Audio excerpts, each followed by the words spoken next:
India's fax-to-AI leap, why skipping legacy infrastructure could make it the world's fastest digital.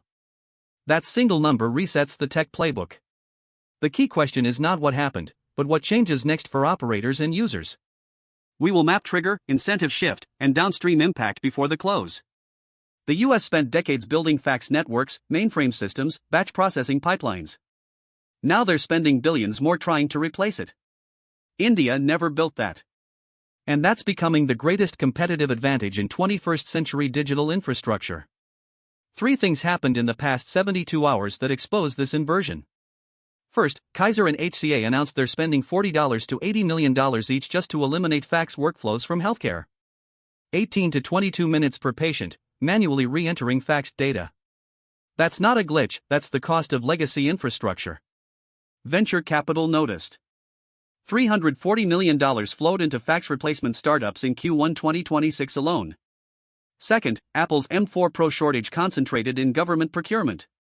Public sector buyers waited for proven chips while India's National Informatics Center deployed M3-based systems 8 months earlier. 6 to 9 months of AI integration lead time, just gone, because Western bureaucracy moves slower than Moore's Law. Third, this week at the AP Tech Forum, DRDO and IIT researchers didn't pitch future pilots. They announced specific 2026 Q3 deployment timelines for quantum-encrypted Aadhaar authentication and AI-powered land registries in Andhra Pradesh. Production systems. Not theories. Here's the unit economics that explains why this matters. The US spends $251 per citizen per year just maintaining 1 foot in the past. $127 on legacy system maintenance. $83 on bridge middleware. $41 on training staff on dual systems. That's the tax of transition. India's projection for 2026 to 2028? $26 per citizen per year. Cloud-native LLM infrastructure, quantum-ready encryption, Bashini multilingual training all in. 10 times cheaper. And this isn't theoretical. UPI already proved it. India processed 12.2 billion transactions in April 2026 at 3 cents each. The US Federal Reserve's Fed now handles 400 million transactions monthly at 4.5 cents each. 50% higher cost at 3% of the volume. Now, what changes next? Andhra Pradesh's system does something radical: natural language property registration. You described your transaction in Telugu. An LLM generates the legal document.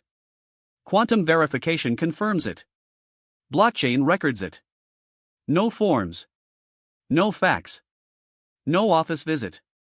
If that works at AP scale, 55 million residents, equivalent to South Korea, you'll see 8 to 12 Indian states announce competing systems by January 2027. Talent arbitrage follows immediately. Government salaries for prompt engineers could hit 45 Indian rupees to 60 lakhs per annum, briefly exceeding private sector. Citizens in Maharashtra and Karnataka will demand why not here. This could flip state elections. But here's the constraint: quantum authentication needs continuous key distribution networks. Urban India can handle this. Villages cannot, not yet. ISRO's targeting satellite-based quantum key distribution in Q1 2027, but it's unproven at scale. The window where India can build quantum AI systems without quantum infrastructure closes in 13 months. After Q2 2027, China and the West catch up or leapfrog back. That's the aperture. Second implication, the AI stack sovereignty wedge. India's designing LLM-native systems while still dependent on NVIDIA and hyperscaler clouds. By April 2027, either India becomes the world's largest customer of Western AI infrastructure, cementing dependency, or it builds a credible alternative. Param Rudra supercomputer plus domestic foundry partnerships. ISRO's satellite compute for rural internet. If that lands, India offers AI-powered government services for under $15 per month in areas where fiber costs $8,000 per kilometer to lay. That's not incremental. That's rewriting what universal access means. Third, regulatory export reversal. GDPR was written by nations with centralized databases. India's Aadhaar plus UPI plus ONDC operates on different principles: federated identity, real-time settlement, decentralized verification. As India's digital public infrastructure gets adopted in 15-plus countries across Africa and Southeast Asia, already in progress, India's privacy frameworks become the de facto standard for AI-era regulation. When Kenya and Nigeria implement India's DPI model, they'll follow India's Digital Personal Data Protection Act, not GDPR. That inverts 40 years of best practices flowing west to east. Healthcare gets hit first. If India approves LLM claims processing works pilot in Ayushman Bharat expected June 2026, Western insurers face shareholder pressure to India speed their transformation. Fintech follows. UPI's success already created a $40 billion valuation gap between Indian and Western payment companies. Add LLM-powered credit underwriting using conversational transaction history, and that gap triples by 2028. Here's what makes this real: this isn't speculation. It's visible in procurement timelines and state budget allocations published this week. India doesn't just catch up to Western eGov.